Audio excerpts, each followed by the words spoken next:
오늘은요, 부동산 투자에 대한 생각을 완전히 뒤바꿀 만한 아주 흥미로운 사업 계획서 하나를 같이 뜯어보려고 합니다. 건물을 사는 게 아니고요, 에어비앤비 운영 자체에 투자를 하는 그런 새로운 모델이에요. 과연 어떤 가능성이 숨어 있을지 지금부터 제대로 한번 파헤쳐 보겠습니다. 도통 요즘 관광객 많아지니까 호텔이나 상가 하나 사야 하나 이런 생각들 하시잖아요. 그쵸? 근데요, 오늘 우리가 살펴볼 모델은요, 그런 상식을 완전히 깨버립니다. 내 건물 하나 없이도 이 뜨거운 관광시장의 성장에 올라탈 수 있는 방법, 대체 뭘까요? 네, 그 해답의 핵심이 바로 이겁니다. 물리적인 부동산, 그러니까 벽돌이나 시멘트로 지은 건물을 사는 게 아니에요. 그게 아니라 임대사업을 굴리는 그 운영권에 투자하는 거죠. 조금 더 구체적으로 구조를 들여다보면요, 이런 식이에요. 여러 투자자들이 돈을 모아서 하나의 펀드를 만들어요. 그러면 이 펀드가 뭘 하냐? 바로 한국을 찾는 외국인 관광객들을 위한 단기 임대 숙소들을 아주 전문적으로 쫙 운영하는 거죠. 그러니까 투자자는 숙소 한두 채의 주인이 되는 게 아니고요, 이 운영사업 전체의 지분을 갖는 주주가 되는 거예요. 개념이 좀 다르죠? 자, 여기서 진짜 중요한 포인트가 하나 나옵니다. 이게 그냥 이렇게 하면 좋겠다 하는 아이디어나 계획이 아니라는 거예요. 이미 실제로 숙소 100개를 굴리면서 쌓은 진짜 데이터가 있어요. 매출이 얼마 나오고 비용은 얼마나 드는지, 이런 검증된 숫자를 가지고 확장을 하겠다는 거니까 와, 이거 훨씬 현실적으로 들리지 않으세요? 자, 그러면 이런 궁금증이 생기죠. 이 사업 모델이 왜 다른 나라도 아니고 한국에서, 또 왜 하필 지금 이 타이밍에 가능성이 있다고 하는 걸까요? 그 시장 배경을 같이 한번 살펴보겠습니다. 이 사업을 밀어주는 가장 강력한 힘은 뭐니 해도 바로 이겁니다. 지금 한국을 찾는 외국인 관광객 수가요, 팬데믹 이전 수준을 회복한 건 물론이고 그걸 이미 넘어섰어요. 그래프 보세요. 엄청나죠? 사람이 이렇게 몰리면 숙박 수요가 늘어나는 건 너무나 당연한 얘기겠죠. 이것 말고도 긍정적인 신호가 또 있어요. 우선 전 세계적으로 단기 임대 시장 자체가 매년 두 자릿수씩 쑥쑥 크고 있고요. 특히나 한국에 오는 외국인들이 예전처럼 호텔만 찾는 게 아니라 집처럼 편안한 레지던스 스타일 숙소를 정말 많이 찾고 있거든요.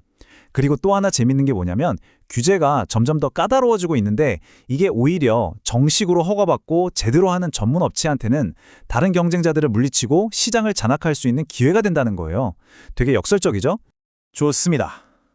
그럼 이제 아마 투자자분들이 가장 궁금해하실 부분으로 넘어가 볼게요. 그래서 돈은 어떻게 벌고 수익은 어떻게 나누냐? 이 모델의 핵심, 금융 엔진을 한번 상세하게 들여다보겠습니다. 네, 이 펀드에 참여하려면 1인당 투자금이 3억 원입니다. 이 돈으로 뭘 하냐? 바로 새로운 숙소들을 더 확보하고 운영 시스템을 더 탄탄하게 만드는 데 쓰는 거죠.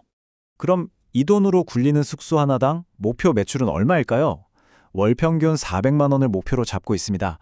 아까 말씀드렸듯이 이건 그냥 희망사항이 아니라 이미 100개 숙소를 굴려보면서 나온 데이터를 기반으로 잡은 꽤나 현실적인 목표치라고 할 수 있겠죠. 자, 그럼 투자자한테는 매달 얼마가 들어올까요? 바로 매월 170만 원의 현금 수익이 예상됩니다. 이걸 연수익률로 따져보면 약 8% 정도 되는 수준이에요.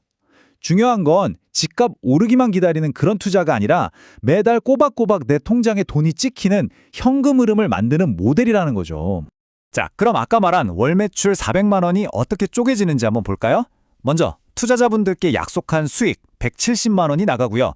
그리고 에어비앤비 같은 플랫폼에 내는 수수료가 한 60만 원, 또 관리하고 청소하는데 50만 원 정도가 들어갑니다. 이렇게 다 떼고 최종적으로 남는 120만 원, 이게 바로 이 사업을 운영하는 회사가 가져가는 이익이 되는 구조입니다. 자, 그럼 이 사업이 지금 100개에서 만족하고 멈출까요? 당연히 아니겠죠. 여기서 더 나아가서 전국적인 브랜드로 크기 위한 성장 전략은 과연 뭘지 그 계획표를 한번 열어보겠습니다. 이 사업이 누구를 위한 투자 모델인지 딱 정해져 있어요. 바로 은퇴 후에 안정적인 현금 흐름을 만들고 싶어하는 우리 중장년층 분들입니다. 요즘 같은 저금리 시대에 마땅히 돈 굴릴 것도 없는데 부동산 시세 오르내리는 거에 조마조마할 필요 없이 매달 따박따박 월급처럼 수익이 나온다? 이게 바로 핵심적인 매력 포인트가 되는 거죠. 확장 계획은 크게 4단계로 볼 수 있습니다. 1단계, 약 30명의 투자자를 모아서 90억 원이라는 자본금을 만듭니다. 2단계, 이 돈으로 임대하는 숙소 수를 확 늘리고요. 3단계, 모든 운영 과정을 매뉴얼처럼 딱 표준화해서 효율을 최고로 끌어올립니다. 그리고 마지막 4단계. 이걸 바탕으로 하나의 믿을 수 있는 전문 숙박 브랜드로 딱 자리매김하겠다. 이런 로드맵입니다. 물론 세상에 리스크 없는 투자는 없겠죠. 좋은 사업 계획서는 마냥 좋은 얘기만 하진 않습니다. 이 계획서에서도 어떤 잠재적인 위험들이 있는지, 그리고 그 위험들에 어떻게 대비할 건지 명확하게 밝히고 있는데요.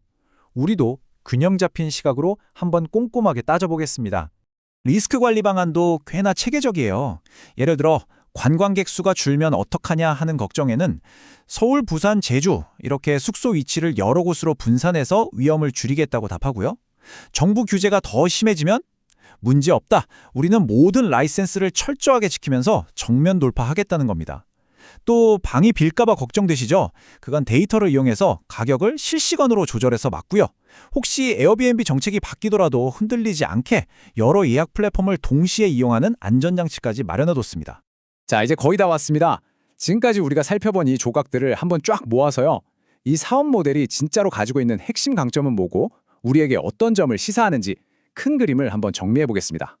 이 사업 모델의 핵심 강점을 딱 4가지로 요약해 볼게요. 첫째, 뜬구름 잡는 얘기가 아니다. 이미 100개 숙소 운영 실적으로 검증이 끝났다는 거. 둘째, 기다리는 투자가 아니다. 매달 통장에 돈이 꽂히는 현금 흐름에 집중했다는 거. 셋째, 시장을 제대로 읽었다. 계속 커지고 있는 한국 관광이라는 파도에 제대로 올라탔다는 거. 그리고 마지막으로 뭉치면 강해진다. 규모를 키워서 비용은 줄이고 수익은 안정시키는 이른바 규모의 경제를 만들어간다는 점입니다.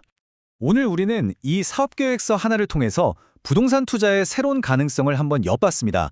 이 모델은 우리에게 이런 질문을 던지는 것 같아요. 앞으로 도시 공간의 가치는 단순히 건물을 소유하는 것에서 그 공간을 얼마나 잘 운영하느냐, 그 능력으로 무게중심이 옮겨가게 될까요? 이 질문에 대한 여러분의 생각은 어떠신가요?